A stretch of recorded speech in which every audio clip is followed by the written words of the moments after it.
ये चीज आपके समझ में नहीं आएगी तो दिक्कत है। फिर मैं ये नहीं कह रहा कि आप विवेकी नहीं हैं, विवेकी हैं, तभी इस ज्ञान को परख पाए, तभी आप आगे जा पाए। लेकिन आगे जाने के बाद अगर वापस बैक गियर लगाएंगे तो मैं उसको विवेकी नहीं बोलता। हालांकि आपकी मर्जी है, आप जो मर्जी करो, कोई किसी को कोई चिंता नहीं है, कोई टेंशन नहीं है। त्रिकुटी के बारे में फिर क्लियर कर देता हूं, बहुत बार क्लियर किया है मैंने। जो त्रिकुटी है, एक तो है संतों की त्रिकुटी और एक है योगियों की त्रिकुटी। जो योगियों की त्रिकुटी है उसमें बहुत से योगी ध्यान लगाते लगाते दुनिया छोड़ के चले गए, लेकिन उनका कुछ बना नहीं। कोई कहे कि उनको परमात्मा मिल गया, भूल जाओ। साहिब कहते हैं त्रिकुटी मध्य ध्यान लगावे और कहो कहां को जावे, और द्वार ना पावे शब्द का, फिर भटका खावे। शब्द का द्वार नहीं मिलेगा जब तक तुम्हें त्रिकुटी से आगे का ज्ञान नहीं मिलेगा। जो योगियों वाली त्रिकुटी है वो यहां पे है, आंखों के बीच में, और सभी आंखों के बीच में ढूंढ रहे हैं। इंगला पिंगला सुषमना त्रिकुटी सबका धाम। जो भी परमात्मा की बात कर रहा है उससे जाके पूछो परमात्मा कहां रहता है, तो यहां रहता है, बताएंगे। त्रिकुटी सबका धाम, नी अक्षर श्वासा रहित, वा का भिन्न मुकाम। जो नी अक्षर श्वासा रहित है,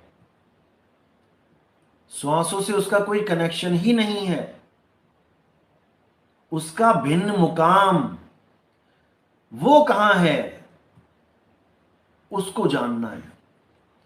तो तीन कुटियां जो संतों की हैं वो क्या है, मैंने बताई थी पहले भी कि पहली कुटी है काया कुटी और दूसरी कुटी है मन कुटी। पहली है तन कुटी, दूसरी है मन कुटी, तीसरी है आत्म कुटी। तन में खोजोगे तो मन मिलेगा और आत्मा में खोजोगे तो परमात्मा मिलेगा। इसलिए तन और मन को तो कर दो किनारे। तन और मन का जितना खेल था उतना खेल खेल चुके हैं। तन को गुरु के पास जाके मुहर लगवा चुके हैं, चरणामृत ले चुके हैं। मन के द्वारा हम गुरु को अपना चुके हैं, मन के द्वारा हमने गुरु को अपना मान लिया है। बस इतना खेल बहुत है तन और मन का। अब आगे खेल है सुरत और आत्म शब्द का। वहां पर ये तन मन का खेल ही नहीं है। शरीरों के साथ तुम्हारा कनेक्शन रहना ही नहीं चाहिए। 24 घंटे तुम विदेही अवस्था में रहो। इस तन को एक झोपड़ी मान के रहो। इस तन को झोपड़ी मान के रहोगे तभी ये झोपड़ी खाली करने की तैयारी पल पल करते रहोगे। अगर इस तन को तुम अपना स्वरूप मान बैठे तो इसको कैसे छोड़ोगे? तब तो तुम्हें लगेगा हाय मैं ही मर गया, हाय मैं नहीं मरना चाहता। कैसे छोड़ोगे? सारे काम करते हुए इस शरीर को अपना स्वरूप नहीं मानना है, खुद को कर्ता नहीं मानना है। खुद को कर्ता मान लिया तो समझ लो फंस गए काल जाल में। ये काल तुम्हें कर्ता ही तो बनाता है जबकि तुम कुछ कर ही नहीं रहे हो। यही इस काल का जाल है कि तुम्हें कर्ता बना के फिर भुगताता है। तूने ये किया, तूने ये किया, तूने ये किया। यही नानक साहब समझा रहे हैं, जब लग जानू मैं हूं कर्ता और तब लग गर्भ जून में फिरता। जब तक तुम अपने आप को कर्ता मान रहे हो तुम्हें गर्भ जून में जाना ही पड़ेगा, कोई रोकने वाला नहीं है, कोई नहीं रोक सकता। और अगर तुम ये मान के बैठे हो कि कोई गुरु तुम्हें बचा लेगा गर्भ जून में जाने से, ये तुम्हारी बहुत बड़ी गलतफहमी है। कोई गुरु किसी को भी गर्भ जून में जाने से नहीं बचा सकता। अगर वो बचा सकता होता तो वो खुद ही ना आता, वो खुद ही गर्भ जून में ना आता। खुद क्यों आ गया? अगर वो सबको बचा सकता है तो भूल जाओ इस बात को, बिल्कुल दिमाग से डिलीट मार दो इसको। अगर तुम्हारी आस हली देही गुरु में लगी रही कि वो मेरी मुक्ति करवाएगा, तो तुम्हारी हालत खराब होने वाली है। वो केवल अरदास लगाता है, देही गुरु अरदास लगाता है कि इस बच्चे का कल्याण हो जाए, परमात्मा इस पर दया कर दो। 1000 बार बोला है, 1001वीं बार भी सुन लो। सेवा को दो ही भले, एक संत एक राम, और राम है दाता मुक्ति का, और संत जपावे नाम। मुक्ति का जो दाता है वही तुम्हें गर्भ जून से बचाएगा। भूल जाओ कि कोई और तुम्हें गर्भ जून से बचा सकता है। गलत फहमी में मत रहना किसी में, पता लगा फ्री में मारे गए। वो बंदी छोड़ है, वो परमात्मा है, वही बचाएगा तुम्हें। और उसके बचाने का तरीका क्या है? जब तक वो तुम्हें समझ में नहीं आया तब भी तुम्हारे भ्रम नहीं टूटेंगे, तुम्हारा संदेह खत्म ही नहीं होगा। इसीलिए बोला ना, ध्यान विदे और नाम विदेहा, दो लख पावे मिटे संदेहा। ध्यान विदे तो गुरु ने बता दिया आपको कैसे ध्यान धरना है मालिक के नाम पे, और जो नाम विदेहा है ये अनुभव ज्ञान है, ये कोई ले और दे नहीं सकता। नाम विदेहा,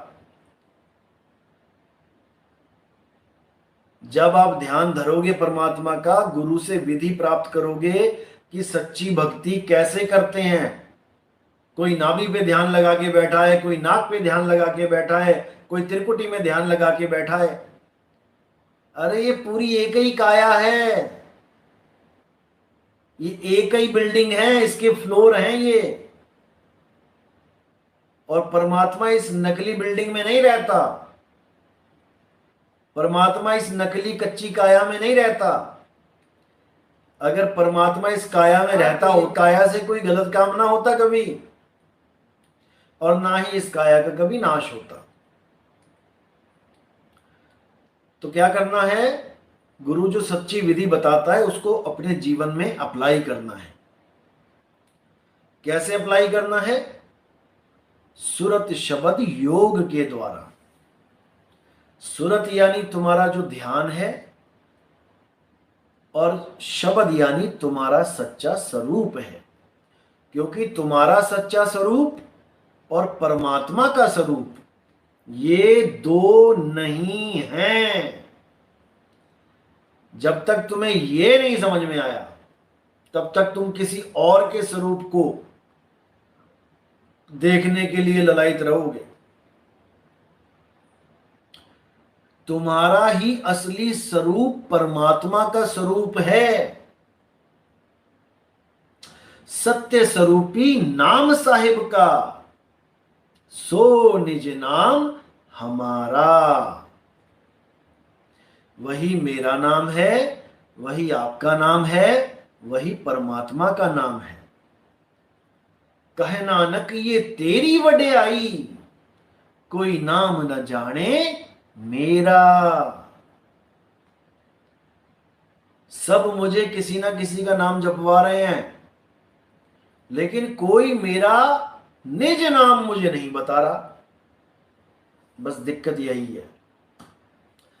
और जब तक निज नाम नहीं मिल गया, जब तक हमारी मुक्ति होने वाली नहीं है। 3 गुणों की भक्ति में भूल पड़ा संसार, और कहें कबीर निज नाम बिन कैसे लागे पार। मेरा निज नाम यानी मेरा आत्म स्वरूप, कोई 52 अक्षरी निज नाम नहीं है। कि कई लोगों ने, कई गुरुओं ने क्या किया, तुम्हें तुम्हारा ही नाम रटवा दिया। किसी का नाम विमला है, विमला गई नाम लेने, गुरुजी ने पूछा बेटा तुम्हारा क्या नाम है, बोलती विमला है। तो गुरुजी कहते हैं बेटा विमला विमला ही जपो, यही तुम्हारा निज नाम है। और विमला को कल को होश आया कि नहीं ये नाम अच्छा नहीं है, मैं तो नाम बदलना चाहती हूँ, अखबार में निकलवा दिया। विमला से कमला बन गई। अब गुरुजी के पास गई, गुरुजी मैंने नाम बदल लिया, अब भी विमला विमला करूं या कमला कमला करूं? Oh my God. तो ऐसे भी ड्रामे चलते हैं भाई दुनिया में। लेकिन आपने होशियार रहना है, खबरदार रहना है। सोवोगे तो चोर बाजी मार जाएंगे, और जागे रहोगे तो खजाना सेव रहेगा। तभी साहिब कहते हैं तेरी गठरी में लागा चोर मुसाफिर जाग जरा। अरे 5 25 3 है चोरवा, इन मिलकी ना सोर मुसाफिर जाग जरा। 5 25 3 ही चोर हैं, और कोई चोर नहीं है कि तुम किसी और चोर को चोर समझ रहे हो। 5 25 3 है चोरवा। 5 तत्व, 25 प्रकृति और 3 गुण, यही चोर है। तो अब ये चोर कहां बैठा है, कहां है ये चोर? शीशे में देख लेना, सामने चोर दिखेगा। जिस चोर को तुम बहुत प्यार करते हो, जिस चोर को तुम इतना प्यार करते हो कि उसके सामने सबको छोड़ने को तैयार हो जाते हो, इतना प्यारा है तुम्हें तुम्हारा चोर। ये चोर छूटता नहीं है, क्योंकि है ही इतना प्यारा, छूटेगा कैसे? अपने अपने चोर को सब कोई डारो मार, और मेरा चोर मुझे मिले तो मैं तो करूंगा प्यार। क्योंकि कबीर साहब का कोई चोर है ही नहीं, उनको कौन ठग सकता है, उनके यहां कौन चोरी कर सकता है? ये तो हम लोग हैं जो ये चोर ठग रहा है, और हम आराम से ठगे जा रहे हैं। नहीं समझ में आता, इसलिए समझ में नहीं आता क्योंकि पुराना रंग ऐसा चढ़ा हुआ है। देखो बिल्कुल क्लियर सी बात बताता हूं। 2 तरह के लोग होते हैं, एक होते हैं विवेकी, एक होते हैं अविवेकी। बिल्कुल सिंपल सी बात बताता हूं, शायद इसी में कल्याण हो जाए। मान के चलो 2 प्रकार के लोग होते हैं, एक पढ़े लिखे, एक अनपढ़।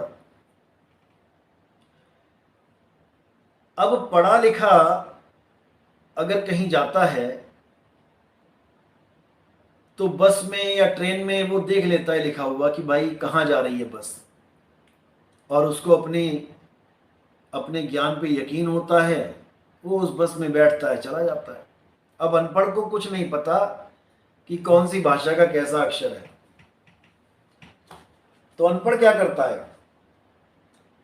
अनपढ़ सवारियों से पूछना शुरू कर देता है कि भैया जी कहाँ जा रही है ये बस? एक ने बोला जी बनारस जा रही है।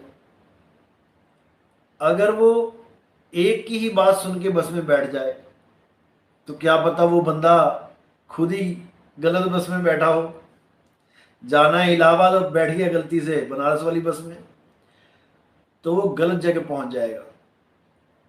और उसकी बात सुन के वो बंदा दूसरे से पूछे कि भाई बस कहाँ जा रही है। दूसरे ने अगर बोला ठीक है तो तीसरे से पूछे, तीसरा भी लगे ठीक है तो उसको समझ में आना चाहिए कि बात बिल्कुल ठीक है।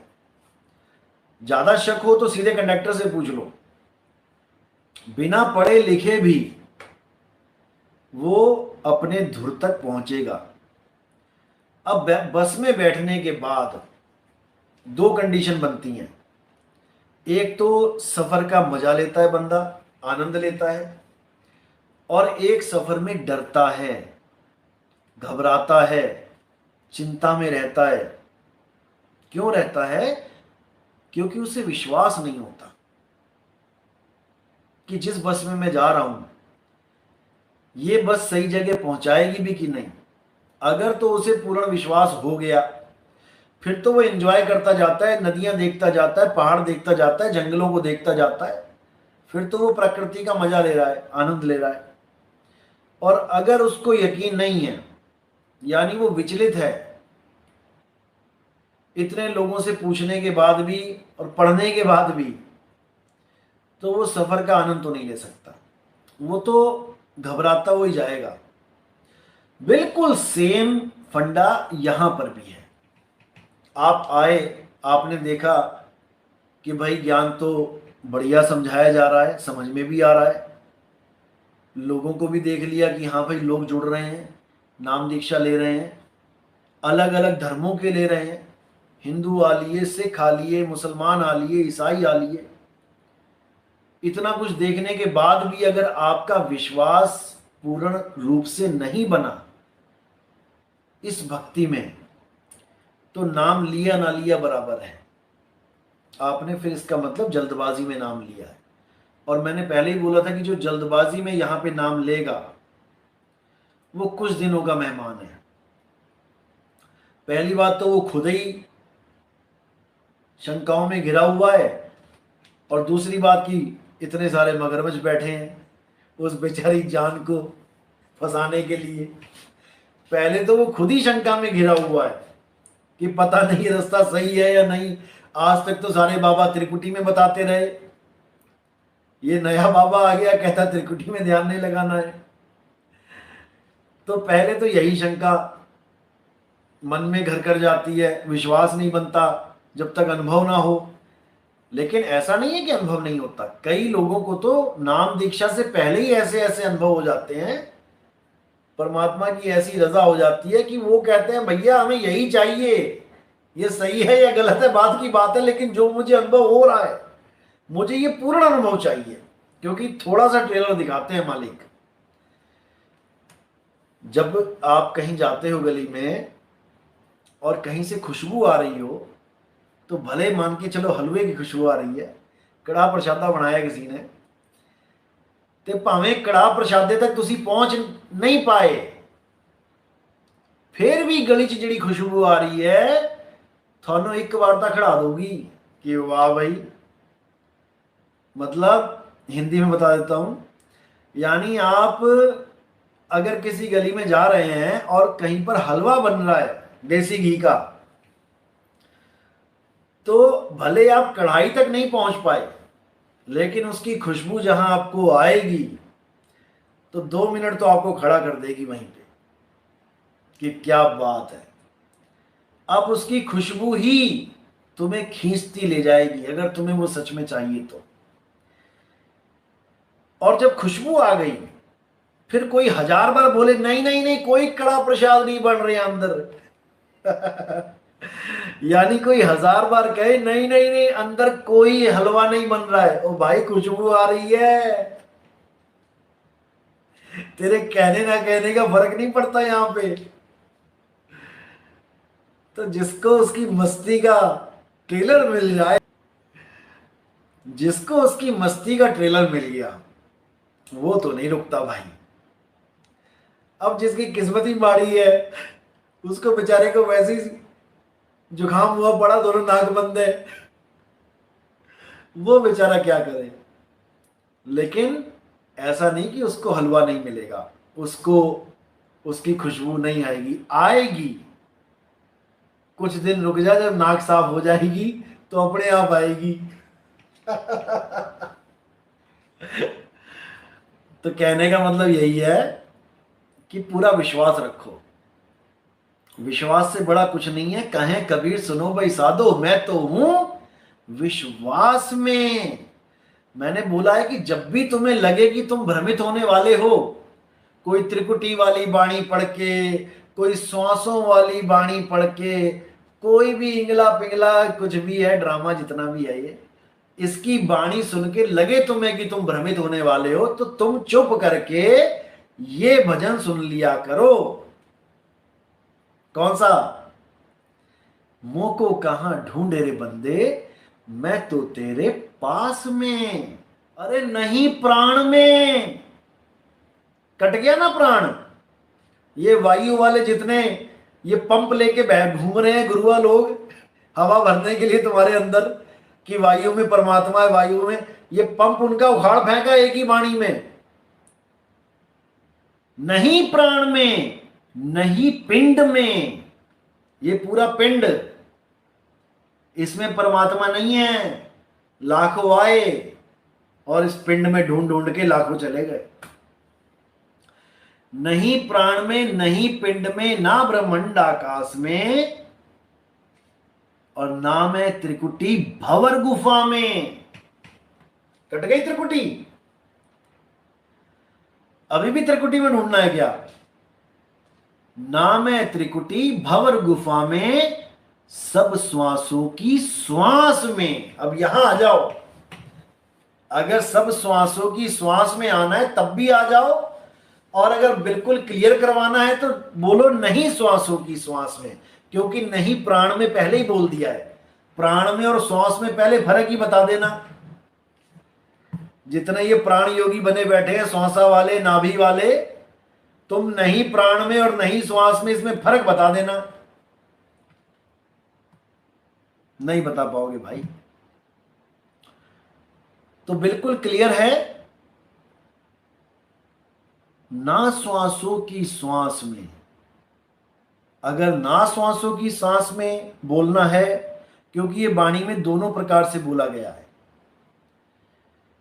नहीं श्वासों की श्वास में बोलना है तो इसका मतलब he is not available in your breathe,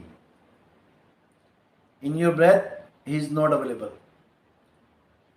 और अगर सब श्वासों की श्वास में ये बोलना है तो फिर आ जाओ, श्वासों की भी जो श्वास है उसमें वो है। अब श्वासों की श्वास का मतलब क्या होता है? जैसे हम कहते हैं देवों के देव महादेव। एक देव होते हैं इंद्रदेव, अग्निदेव, ये देव, वो देव, और एक होता है देवों के देव, यानी इन सब देवी देवों से जो ऊपर ताकत बैठी है। तो हर श्वासों की श्वास में, यानी जो श्वासों की भी श्वास है, जिसकी वजह से सांस चल रही है, किसकी वजह से चल रही है? थोड़ा दिमाग लगाओ। परमात्मा ने बुद्धि दी है, इंसानी चोला दिया है तुम्हें, तुम्हें 1,84,00,000 से ऊपर बैठाया ले जाके। लगाओ दिमाग। ये श्वास किसकी वजह से चल रही है? ये दिल किसकी वजह से धड़क रहा है? ये ब्लड किसकी वजह से दौड़ रहा है?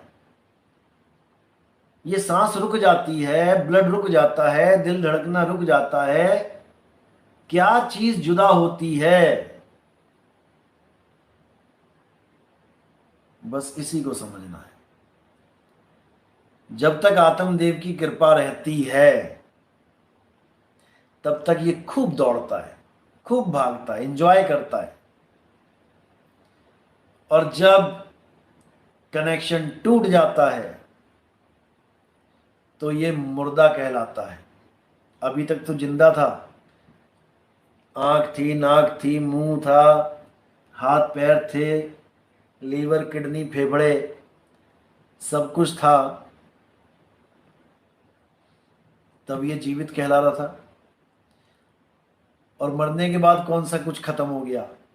आंखें भी हैं, किडनी भी है, लीवर भी है, दिल भी है, लेकिन धड़क नहीं रहा। इसीलिए जिसकी वजह से सांस चल रही है उसको बोला है सब श्वासों की श्वास में। उसको समझो। तो अब भ्रमना नहीं है त्रिकुटी के नाम पे। त्रिकुटी जो जोगियों की है वो है आंखों के यहां पे, बीच में, माथे पे। जिसका ये खुल गया ना, त्रिकुटी खुल गई जिसकी, उसको परमात्मा मिल जाएगा। भाई जिसकी ये त्रिकुटी खुल गई, समझ लो उसका कल्याण हो जाएगा। किस किस की खुली है?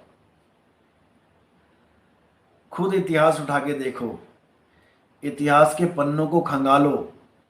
जिस जिसकी ये तीसरी आंख खुली है वो महाप्रलयंकारी बताया गया है। वो प्रेम का पुजारी नहीं, वो महाक्रोधी बताया गया है। और क्रोध की ही निशानी है तीसरी आंख खुलना, यानी कि सामने वाला भस्म, खत्म। लेकिन नहीं समझ में आ रहा है क्योंकि सत्संग नहीं सुन रहे हो। बस सत्संग ही सुनना है और कुछ नहीं करना है। दिन रात दिन रात दिन रात दिन रात साबुन लगाओ सत्संग का, फिर देखो कैसा उजाला निकलता है कपड़ों में से। सारी मैल, अज्ञानता की सारी मैल बिल्कुल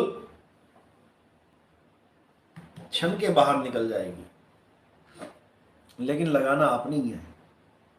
मैंने तो बोल दिया जितना बोलना है, और चलो आगे भी बोलता रहूंगा क्योंकि ये ड्यूटी मालिक ने ऐसी लगा रखी है।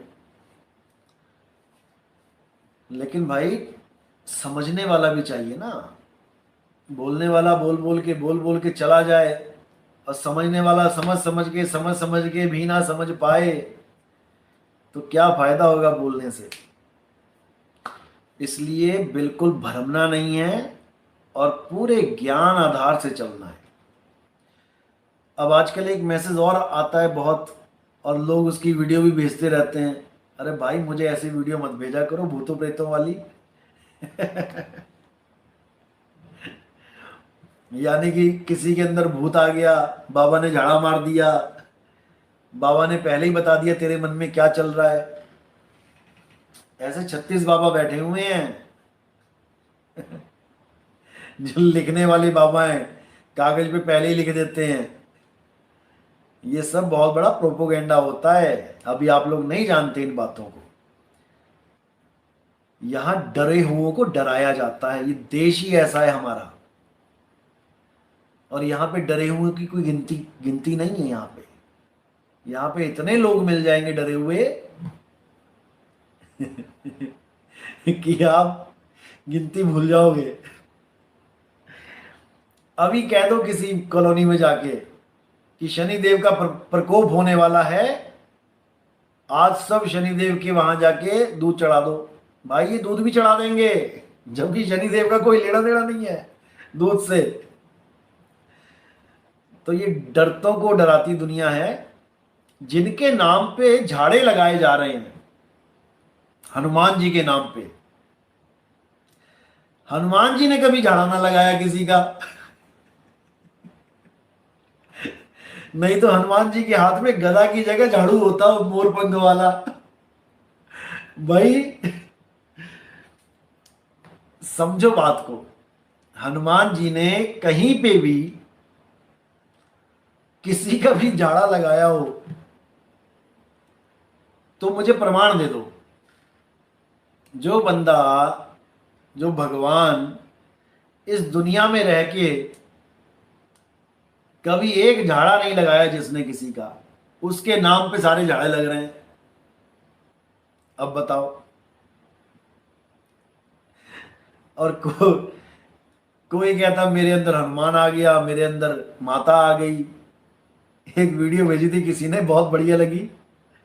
वो कहता, जिसके अंदर माता आ गई, जिसके भी अंदर माता आ गई, कैसे चेक करें कि माता आई है या कुछ नहीं है उसमें? कहता चिड़ियाघर ले जाओ, वहां शेर के पिंजरे में उसको डाल दो, अगर उसके अंदर माता आई होगी तो शेर पे चढ़ के बैठ जाएगी। और अगर माता नहीं होगी तो शेर उसके ऊपर चढ़ के बैठ जाएगा। बिल्कुल दूध का दूध पानी का पानी।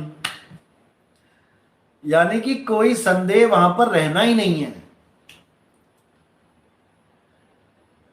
और जो कहते हैं हनुमान जी आ गए किसी के अंदर, बालाजी प्रवेश कर गए और पता नहीं क्या क्या बोलते हैं, तो हनुमान जी तो उड़ते हैं। अगर वो बंदा उड़ने लग गया तो समझ जाना कि हनुमान जी आ गए, और अगर बंदा नीचे गिर गया तो समझ जाना कि तो भाई ये भारत देश है, यहां सब चलता है, यहां सब चलता है। धर्म के नाम पे, आस्था के नाम पे यहां सब चलता है। बस तुम सवाल मत करो इन लोग से, तो सब ठीक है। जहां तुमने तर्क किया वहीं ये सब तुम्हारे विरोधी बन बैठते हैं। क्यों? क्योंकि धंधा है, भगवान के नाम का धंधा है। बड़े बड़े आश्रम बनाने हैं, पैसा इकट्ठा करना है, एक पैसा लेके नहीं जाना इन्होंने कहीं। इनसे कोई इतना पूछ ले, केवल अपनी अपनी अपनी अपनी अपने अपने दुखड़े लेके जाते हो, पुच्छे लेने जाते हो कि हमें ये बता दो जी, हमें वो बता दो जी, लड़की की शादी होने वाली है, इनकी बनेगी कि ना बनेगी। वो बाबे की अपनी भाग गई हो, जिसकी बनी नहीं उससे तुम्हें बता देगा बनेगी नहीं। इन बाबों से ये पूछ लो कि हमारे भारत देश पे कितना कर्जा है, बस वहीं पे इनकी बोलती बंद हो जाएगी। हमारे भारत देश पे कितना कर्जा है विदेशियों का, बस इतना पूछ लो। सारे देवी देवता जो अंदर आए हुए हैं ना, सारे भाग जाएंगे। आज तक कोई बात नहीं करता, कोई बाबा बात नहीं करता कि हमारे देश पे जो कर्जा है हम कैसे उतारें। एक भी बाबा दिखा दो जिसने ये आइडिया दिया हो हम लोगों को कि हम अपने देश का कर्जा कैसे उतारें। अरे गुलाम हैं हम, गलत फहमी में मत रहना कि आजादी मिल गई है। जब तक हम कर्जदार हैं हम गुलाम हैं। जब हम इस कर्जे से मुक्त होंगे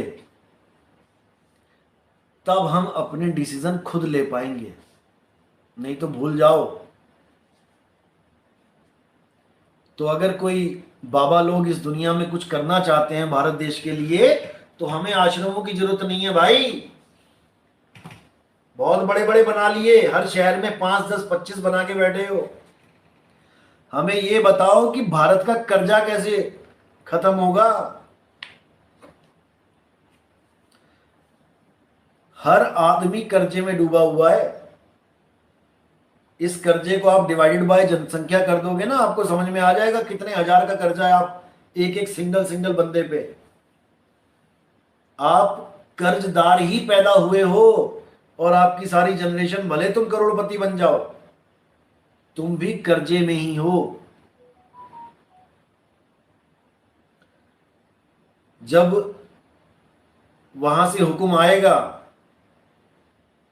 तो तुम्हारी नहीं चलेगी यहां पे। तो इन बाबुओं का चक्कर छोड़ो और सब एकजुट हो जाओ। और भारत को विश्व गुरु अगर बनाना है तो पहले इसको गुलामी से तो बाहर निकाल दो,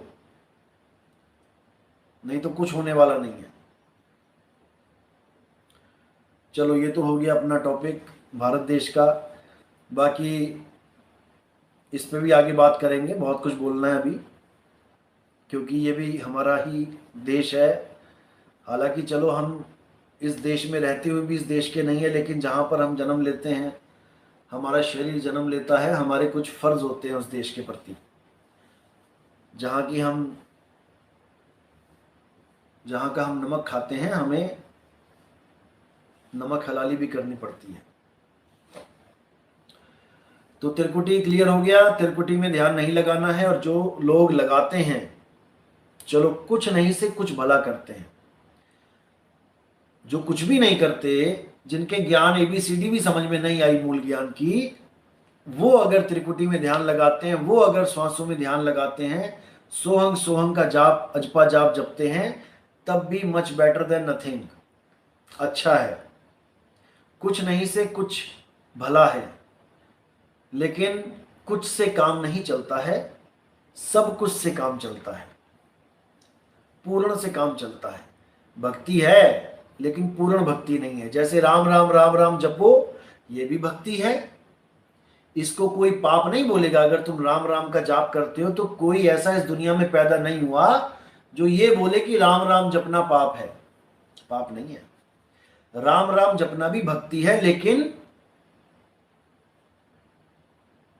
लेवल थोड़ा डाउन। क्योंकि राम राम या कबीर कबीर या अल्लाह अल्लाह या वाहिगुरु वाहिगुरु, ये सब 52 अक्षर की भक्ति है।